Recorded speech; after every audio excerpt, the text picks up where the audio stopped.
Today on Ghostbusters News, we're taking an advanced look at Hasbro's upcoming Spengler Neutrona wand, comparing that wand next to the screen-used prop from Ghostbusters Afterlife, and interviewing Ghostbusters Afterlife armorer Ben Edie. We've got a lot to cover, a lot to talk about. Let's start bustin'.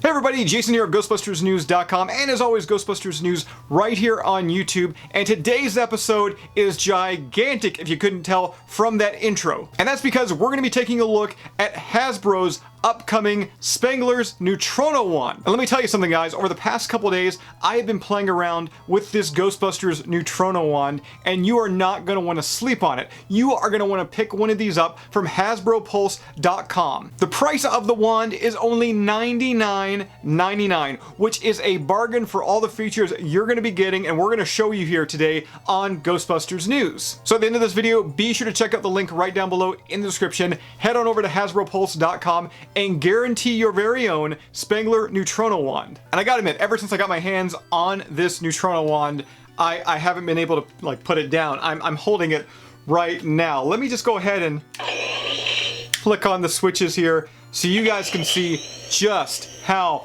awesome this thing really is. And of course, this thing has lights, it's got sounds, it's even got a motor inside that makes it rattle around and vibrate in your hands. Now, when word got out that I would be reviewing this thing here on the Ghostbusters News channel, Sony, they reached out to me and they put me in contact with Ghostbusters Afterlife armorer, Ben Eadie. And Ben is with us here right now to talk about his time on the set of Ghostbusters Afterlife, well, what he can actually talk about, and also the Hasbro Spengler Neutrona wand and how he helped out with it. So Ben, I would like to welcome you to the Ghostbusters News channel. Hey man, it's my pleasure to be here.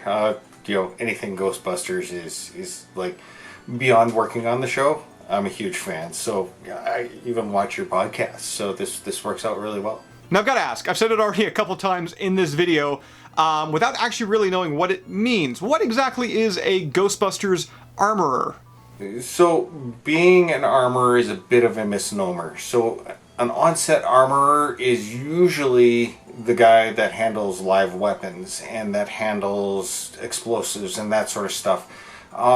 In this case, it was one of those sort of tongue-in-cheek things where I was the guy that would outfit all the Ghostbusters. So that's kind of where I sit. You know, I'm kind of in this limbo between special effects and props in this circumstance, and I was a bit of my own floating entity, and we were looking for something to call me, and Ghostbuster Armorer seemed to have come up, and it stuck. Now I gotta know, because I have dreamt of this moment, but for you, what was it like actually walking on the set of a Ghostbusters film? What was it like walking on the set of Ghostbusters Afterlife? Walking onto set is one of those things. All movies are kind of like this, but this one especially, because this is my childhood. These are movies that I went to theater to see. These are movies that I adored.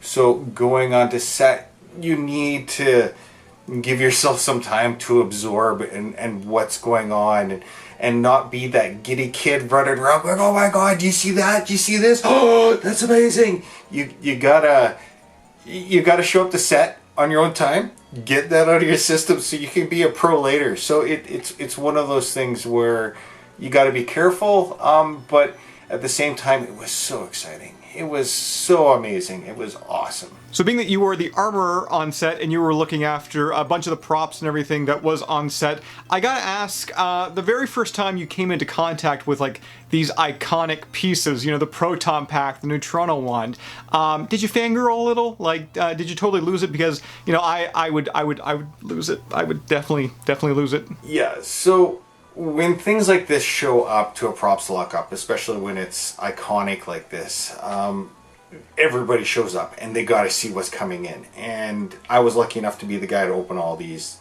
boxes up. And you know, you pull out things like the proton pack and the wand and the trap and the PKE, and it's so exciting to touch it, and like it's incredible. You can't, it's like a kid on Christmas Day with these toys, you know. Suddenly I am a 12-year-old boy going, oh my god, I can't believe I have this. And it's so awesome. Now, this is one thing that I thought was quite funny is on set, I ended up thinking, I'm willing to take this to find out if this was true. And what this was is I would offer $100 to anybody that could put on a proton pack, hold the wand, and not break out into a smile. Not once did I pay out, because even now you can't put stuff like this on and go, oh my god, this is so amazing. It's you can't describe the feeling you get from these things. And yeah, you know, again, it's one of those things where $100, a lot of people could use $100, and there were guys with the ultimate stoic face, and every time they would break, it would crack them. It was awesome. Now, with the new movie being made, news also broke that Hasbro became the master toy licensee for Ghostbusters. I mean, that was huge. That was massive. Were they ever on set during this whole procedure there of actually, you know, making the Neutrona wand? And if so, do you have any stories that you can share? So, you know, a couple of things that were really cool about this is you know, they came onto set and they're going to make toys, and this is pretty usual for some of these shows, is that they come on and you have people taking a look at things, especially the toy manufacturers, and they were, like me, very invested in it, because, you know, this was a part of a lot of people's childhoods, including theirs. So you have that passion in the back end from Hasbro. The interesting thing that I thought was about this is that they were talking about, well, we're going to make some high-end toys, like more adult toys, or that didn't sound bad. They're going to make higher-end toys that adults can have. And, you know, they're like, well, what do you think? And I'm like, of course I'd buy something like this. If you can make something really cool, I'm all in. And they spent an awful lot of time, you know, hanging out in my trailer and, you know, looking at the props and taking measurements and making sure things are right down to the point where, you know, they came to us and said, can we get a 3D scan of this? So they've got a 3D scan of it, and they could bring out details that you're not going to see in many toys, especially from movies. The fact that they're getting all this kind of detail from the 3D scan, the paint job and the bubbling and all the breakdown, they can see that and they can integrate that into the model. So it's pretty cool on the methodology that they used for this, and you know, because they're the same age as us, or same age as me, or most of them were, is that again, it was their childhood, so they're emotionally invested in this toy. They're not just making a toy to make profit. They're in it. They're in it for this really cool prop, and that's where this becomes really cool. You know, another thing that I thought was pretty cool about these guys is that they took all this information and they went back to their offices, they redesigned a bunch of things. No, sorry, redesigned is such a bad term. They designed it, and then they did a 3D model of it, and they sent it to us, and they gave it to me, and they said, what do you think? You know, how does it feel? Is it something that you would expect to see? And like anything, there's always iterations, and we're like, well, we like this, we don't like that. But they listened, and there are a few things what I didn't necessarily like about the model that I sent back to Hasbro, and they corrected it. I can see from the models and from the pictures that there are very specific things that I asked for them to make sure that was in the model, and they did that. And again, this is one of those things that relates back to being invested in something and being passionate about it. It's obvious that there was passion from Hasbro on this, and that's where, yeah, you know, details like that can really make the difference, and they got there. Oh, I absolutely think they did. Now, when I first unboxed the Spengler Neutrona wand, my first impressions went through the roof, mainly because of the box it came in, which, I mean, this thing is absolutely beautiful. Now, from what I've been told and what I understand, this box is actually a box in the film, at least, well, kind of inspired by one. Yeah, you know, when I saw the box, I thought that was awesome. This is one of those things where, you know, you get a prop, and keeping the packaging, or a toy, keeping the packaging can also keep its value. But most people want to play, and they throw the box away. This box is part of the story. You're going to find in the movie that box, the way they painted it up, is the box that's used in the movie. So it's one of those things where, you know, when I saw pictures, I'm like, I know that. That is cool. The fact that they're integrating things that they wouldn't have to normally into something and make it look good. You know, there are going to be parts in the movie where maybe you want to store this on your shelf half the time in the box and half time out of the box because it is part of the story and it's really cool. The fact that they're taking the packaging and making it valuable emotionally and in other ways is pretty cool. Now that is such cool information for collectors. Now switching our focus over to the wand itself, I want to give everybody a quick overview. And I gotta say, the first thing I noticed when actually taking it out of that stylish box and having the wand in hand for the very first time is a lot of the small little details. Like metal pieces being used rather than plastic in some of the areas like the knobs and switches. As well, I absolutely love the inclusion of all these small little dents featured on the gun box. The wear and tear making it look like there's actual like metal coming through. And my favorite area are like these right here where it actually looks like the paint is bubbling up a little bit. Now don't worry guys, I'm gonna turn this on right here in a second. But Ben, I wanna cut back to you right now and I wanna get your input on all those like small little details. What do you think of them? Yeah, you know, you don't get a lot of metal in a lot of different toys, and in this case, you know, like you say, the knobs are metal and they've got that feel. They've got the, you know, you can have plastic, but it might look good and you can paint things to look exactly like metal, but it doesn't have the same feel. Like aluminum, it sucks the heat out of everybody. A lot of people don't realize this, but aluminum almost always feels cold unless you're in a super hot environment.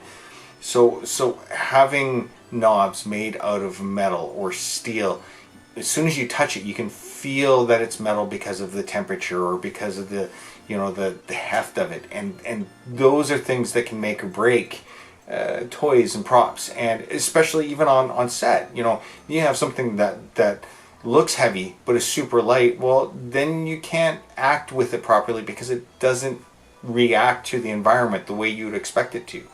So beyond just kind of being like a collector's item, it's one of these things where it's a quality piece that you can really work with.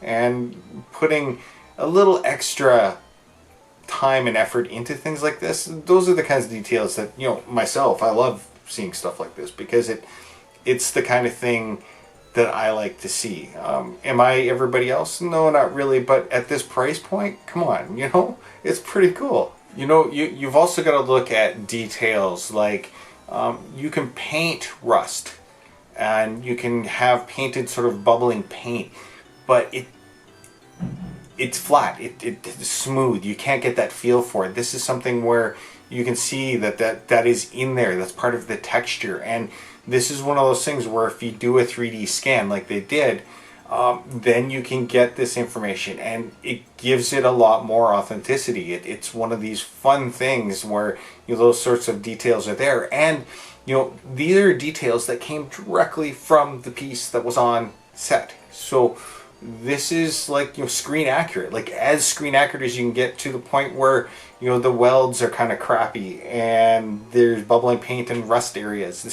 These are things that you wouldn't normally capture, and those are the details for me that really can make things. Oh, I totally agree. You know, for a quote-unquote toy, it's pretty much unmatched. Now let's switch gears a bit and let's actually play with the Neutrona wand. Turning it on is actually pretty simple. You just switch on the two switches on the main gun box first, and then we just have to flip on the activate switch. And right there you can see the lights, you can also hear the sounds here, which I am so happy that they included that iconic like hum noise, like when the proton pack is just kind of idling, that hum noise. You know what I'm talking about, right? You can hear it. And if you want to intensify that hum noise, well, this little knob up top there, just start giving it a few turns. It gets louder, and of course the Neutrona wand starts shaking even more. Ben, to you, how important are these features in an item like this? You got to look at noises and everything, and it's sort of like having your YouTube videos. More than 50% of the video is having the audio. So having something that has that audio can bring it to life. It can give it its personality and its character. And these are the sorts of things that are really cool. And of course the lights are going to be bright. This is an unlicensed nuclear device that you have on your back. Do you expect it to be quiet? Do you expect it to be dull? No way, man. These are details that are pretty cool, that you capture and you think about stuff and you build you build a story around the prop, and they've done this. Ben, since I have you here, I gotta know, did the actual Afterlife one on set, like, does that have a motor inside? Like, does that shake as well? Yeah, dude, it vibrates. It's one of these things where when we put it in the actor's hands and they hit the trigger, they're like, "Oh, what'd I do? Did I do something wrong?" Because suddenly it almost feels like it shocked you. It vibrates. It's got that feel to it, and I'm not an actor, but I can really imagine that it's really hard to go, pull a trigger and then act like it's shaking versus you pull the trigger and it's shaking. So being able to act and be part of the whole scene becomes easier, and that also translates to toys and props or things that you collect.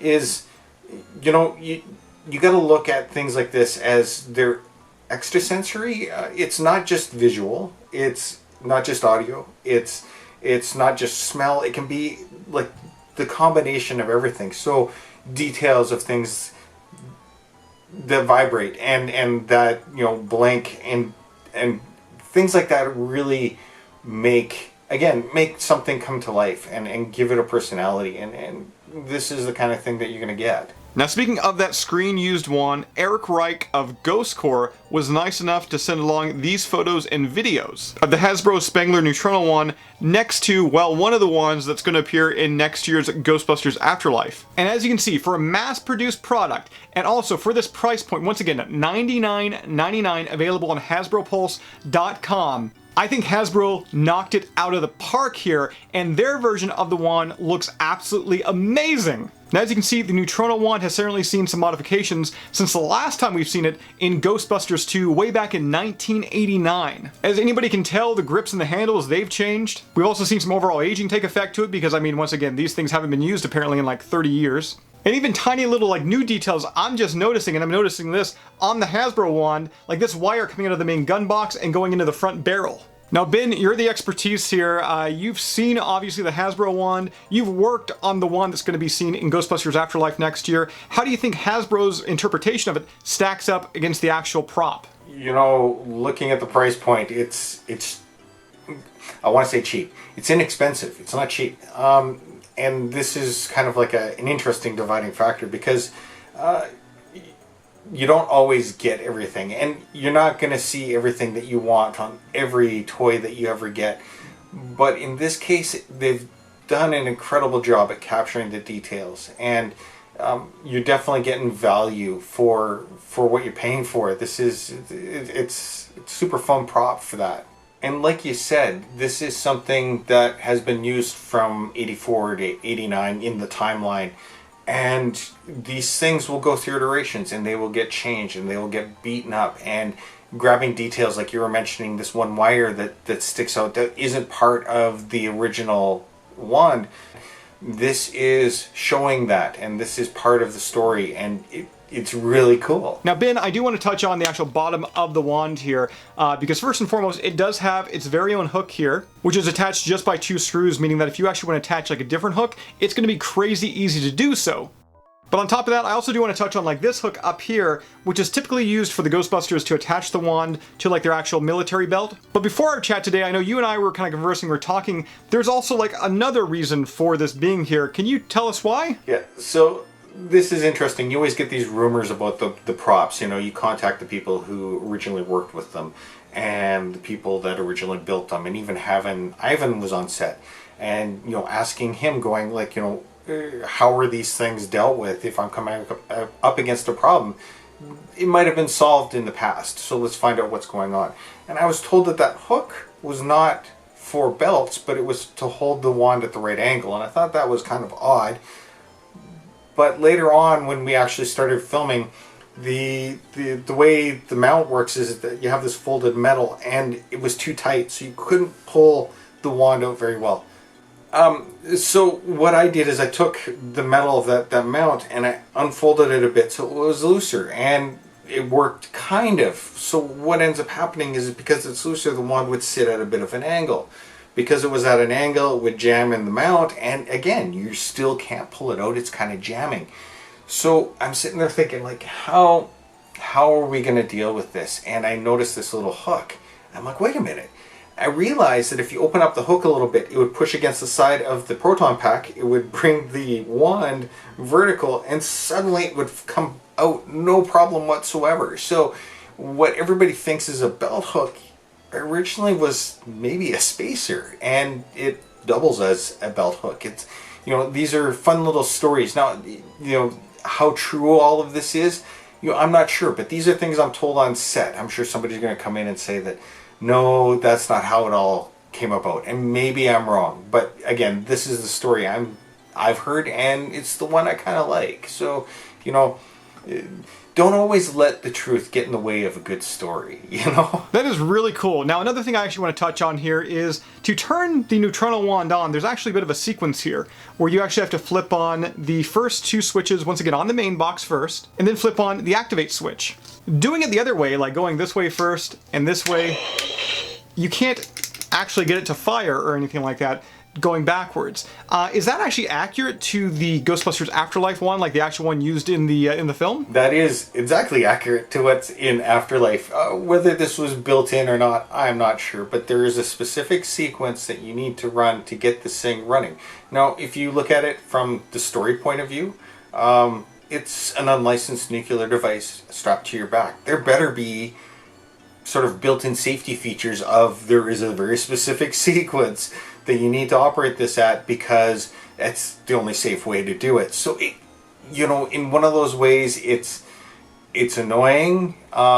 It was annoying to a lot of people going, well, how come this isn't firing? Well, the switches weren't turned on at the specific order they were supposed to be turned on. It adds to the story. It also adds to the effect, and it adds to the authenticity of it, because this is what was part of the set of Afterlife. This is the kind of things that you saw. So, you know, again, these are those nuanced details that you do not expect to see. And take it from me, you know, I wouldn't expect them to copy that through. They're like, you know, why would you do that? If it was me, I'd be like, well, let's just make it easy to use. No, they made it so that it is like the one used on set. How cool is that, you know? Paying attention to that kind of detail is very rare. That is also pretty cool. Now, I gotta admit, the fact that I've had this on for so long, I do want to extend the barrel here, because we haven't done that as of yet, so I want to show everybody out there actually how to do so on the Spengler Neutrona wand. And it's rather easy, just gotta make sure obviously the wand is on, make sure you turn it on the proper way, and that little green switch there on the left-hand side of the gun box, just pull it back. Alright, now that we've actually got that extended out there, I think it's time that we actually start firing this thing. And I think we're going to dim the lights a little bit to take a look at it. But first off here, we have got the classic proton stream.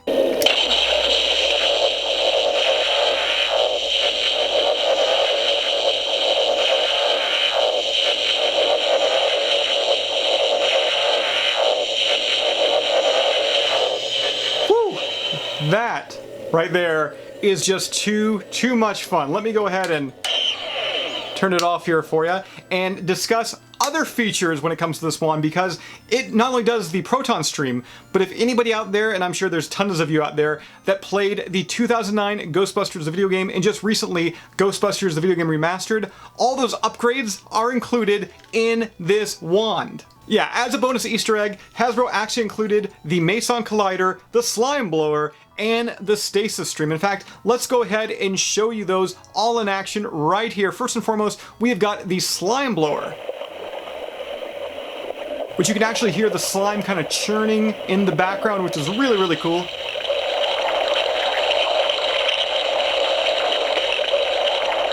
From there, we've got the Stasis Stream, which you can actually like hear ice crackling.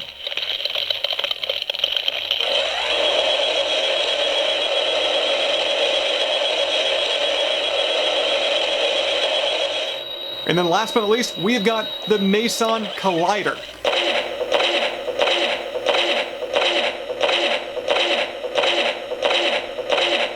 But that's not all, because there's one more thing that they also took from Ghostbusters the video game, and that is the overheat sequence, meaning that you can actually make this Neutrona wand overheat by holding down the intensify button for too long. You guys want to see it because it's really, really cool. Let's show them.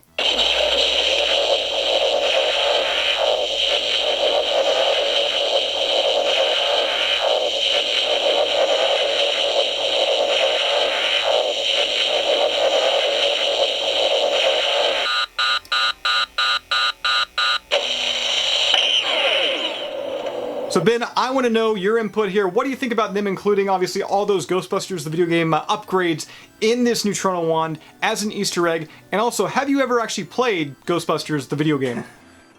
You know, I'm a designer and I'm a maker, pseudo-engineering technologist. You know, you gotta... I'm not a gamer.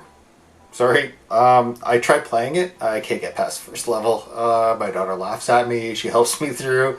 Yeah, now that you said this, I'm going to have to go and play. Including other sound effects and stuff like that. Why not? These are things that, you know, when you're on set, you always have the background noises kind of brought in by the director, but there's only a limited amount of that. That's more so that you have something to react to and something to sort of get the feel or the ambiance of the scene. But we don't have that rich audio environment that you see in the movies. So, you know, this is one of those things where it's kind of cool to see things like that being added in. Again, sound is a good portion of anything, of our lives, and it's one of those things that, you know, I think would add to, again, the story of the wand. It's pretty cool that way. Now, one thing I do want to touch on is the actual barrel itself. To actually put the barrel like back in place, you have to do it by hand. Was that actually accurate to the prop used in Afterlife? Yeah. So this is kind of funny because, you know, I don't know, the props that I dealt with, the ones that I got my hands on, I wasn't a kid who bought the previous wand, or an adult for that matter. So I don't know about some of these automation things, but here's what the prop was on set, is you would pop it out and you would have to manually push it back in, and then it would latch, and then you could do the sort of ejection sequence of the barrel coming out. You know, if you look at my background, I'm an aeronautical engineering technologist, and if I was designing something, I don't want to build in things that can fail. And if you have something that pops out, if you don't have to make it retract, then don't make it retract. Adding features sometimes is something where it will make things fail. And last thing you want to do, especially if you're battling a ghost, is have this fail. So in my eyes, this is something that would be authentic to the world, is that you don't build in flaws into something. So in this case, having your hand and pulling that barrel back and snapping it into place, it kind of makes sense. And that is what happened on set. This is the same as the one that was used on set. And it pops out the same. It retracts the same, and it's a manual retraction. So, I don't know. If you want it to retract on its own, okay, but that's not how it actually works. Now, one thing I think that we need to talk about here is that I believe that this wand is going to appease a lot of different fans. I think mainly the hardcore fans are going to be picking this one up here. But if you just want like this as a display piece, it does come with its very own stand as well. Meaning that you can actually pop it on the stand, put it on top of your fireplace or your mantle, and have a pretty cool showpiece when friends and family come over. And talking about modifying the wand and changing stuff around with it, one thing that I thought was really cool that's actually included with this wand is this actual like hose adapter. Meaning that you can actually remove like the standard piece that holds the batteries in place here, and then attach this one on instead, allowing you to easily attach split loom to it, and attaching it to your very own proton pack. Like Ben, I'm looking at this thing right now, and once again, there are so many like legit screws on this thing you can remove and you can modify and you can do your own thing with. Like I've got a second Neutrona wand coming in the mail, and I'm gonna keep this one I think pristine, but I think when I get my next one, I'm gonna like modify the heck out of that thing. You know, I'm always pulling things apart. I'm always building things. I always got to know how things work. So if I'm going to buy something like a prop like this, when I take it apart, oh yeah, that's like the first thing I do is what makes it tick. Now, you know, having things like a knob that is there visually but not functionally, that is plastic and is kind of glued on, you know, that's annoying because I end up literally cutting it off, making a new knob, making it so it can spin. In this case, it's a real knob that I can take off, and I should be able to split the halves out, and I should be able to look inside, and I should be able to modify. You know, these are things that are really kind of cool. So if you want to customize something, you can. If you want to pull it apart and take a look inside, you can, because they've made it so that you can do things. You know, if there's a piece that's screwed down, it's screwed down. It's not just fake plastic screw heads. that is pretty cool stuff. As far as I'm concerned, I think that's pretty awesome. And I think a lot of people need to, make it yours. Tell your story with it. Make it something that you're proud of and you love to have around. I've seen people on a cosplay or at a convention once in cosplay, and this one guy was like, "Oh my God, look at that! That's not accurate." And I took him off to the side and I said, "Hey, let's look at this. Do you see the smile on the person in costume? Did you see the smile on her face?" And he's like, "Yeah." And I'm like, "That's what matters. Your opinion about how accurate it is or how awesome it is, it means nothing. It's how it makes you feel. And these are things that should bring a smile to your face and make you feel good. And that's something the world desperately needs, especially in this time." So building stuff into props where you have metal knobs and you have things that you can modify, for me, that's super exciting because that's what I do, and that's what a lot of people I know do. So this is cool. This is something where it's not like a don't change things, this is the way it should be. No, this is for people like me that want to change and to make those differences because it's fun and it's exciting. Wow, was that a ramble? Sorry about that, but it's how I feel. So these are just about to start shipping right now from HasbroPulse.com. As I've already mentioned before, if you guys would like to snag your very own, head on over to HasbroPulse.com right now. They're only $99.99. Such an unbelievable price for these. Ben, I mean, you were there from the get-go when this was in the early design phase. I want to know how excited you are to actually see these finally getting in fans' hands. Let's go back to the story I was telling before, where you take the pack and people on set want to wear the pack, you put the pack on, but I'd make them a $100 bet. You keep a straight face the whole time you're putting it on, then we're good. But you smile, that's it, $100 bet. I never once had to pay it out because you put something like this on and it makes you smile and it makes you excited, and you think about the 80s when you were a kid. It's one of those and you don't even have to be an 80s kid. Even younger kids like my daughters love this stuff, and you can't help but smile with these sorts of things. And yeah, I'm excited because I think this is one of those things that will bring a little more happiness into the world, and that's important to me because there's too much dumb stuff happening right now. So let's have some fun stuff instead. And this is exciting because smiles are infectious, and yeah, man, this, how do I describe this? It is so difficult sometimes. It's fun and it's cool and it's everything that you want it to be. So yeah, I'm totally excited about it coming out. Let's look at it this way. You can have fun, and as an adult, I get one of these, I'm going to hand it to my kids. They're going to go, they're going to run around the house and they're going to fire at ghosts and they're going to have fun. Do you know what's better? A 40-something grabbing onto one of these ones, running around the house like a 12-year-old, going, shooting all the ghosts and everything. Come on. It's so much fun. Very cool. I think we pretty much covered like everything we can cover here. Ben, do you have any final words out there to the Ghostbuster fans?